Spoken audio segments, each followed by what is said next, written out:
Assalamualaikum warahmatullahi wabarakatuh. Para sahabat yang dirahmati Allah Subhanahu wa taala. Allah Subhanahu wa taala menciptakan manusia begitu banyak. Kurang lebih manusia yang ada di dunia 7 miliar banyaknya. Namun di antara itu ada kemudian Allah itu memuliakan manusia tersebut.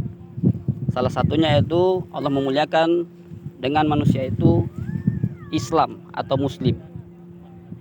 Namun di sini kaum muslimin juga masih banyak di antara kita yang kemudian tidak menjalankan sebagaimana mestinya seorang muslim. Nah, kemudian yang kedua yaitu manusia ada juga yang tergolong sebagai kaum mukmin.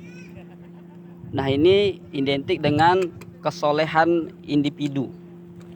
Nah, kalau kita lihat dari muslim ke mukmin, ini memang sudah luar biasa perbedaannya. Mengapa? Karena muslim bisa jadi dia hanya mengakui agama Islam. Kemudian mukmin selain dia mengakui agama Islam, nah kemudian dia berbuat taat kepada Allah Subhanahu wa taala. Namun ada yang lebih penting, yang lebih tinggi derajatnya dari muslim dan mukmin, yaitu muslih.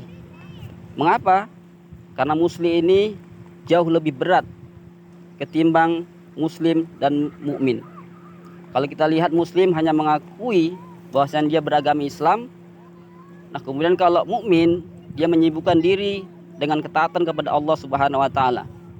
Wajar saja kalau kita lihat seorang mukmin atau bisa dibilang orang solih, dia mengutamakan ibadah-ibadah makdo dan kelihatannya memang indah. Bahkan sampai dia tidak mau putus dari wudunya, tidak mau putus dari sholat sunnahnya. Nah, kemudian ibadah-ibadah makdo yang lainnya. Namun kalau kita lihat seorang muslih, yaitu orang yang berusaha semampunya untuk apa? Untuk menjadi orang itu menjadi orang yang solih, bahkan menjadi orang yang muslih juga. Nah, ini seorang muslih memang sangat berat tantangannya. Di sini dia akan mengalami gunjingan, tantangan dalam dia menyampaikan Islam. Bisa jadi seseorang yang kemudian berinteraksi dengan muslih bisa menjadikan dia kebencian dan penghinaan terhadap dirinya sendiri. Namun inilah yang paling tinggi derajatnya di sisi Allah Subhanahu wa taala, yaitu seorang muslih tadi. Mengapa?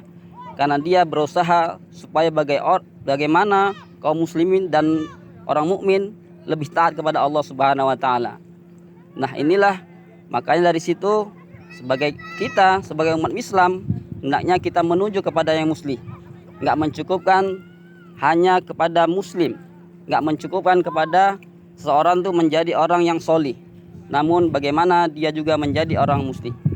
Mungkin itu saja. Wassalamualaikum warahmatullahi wabarakatuh.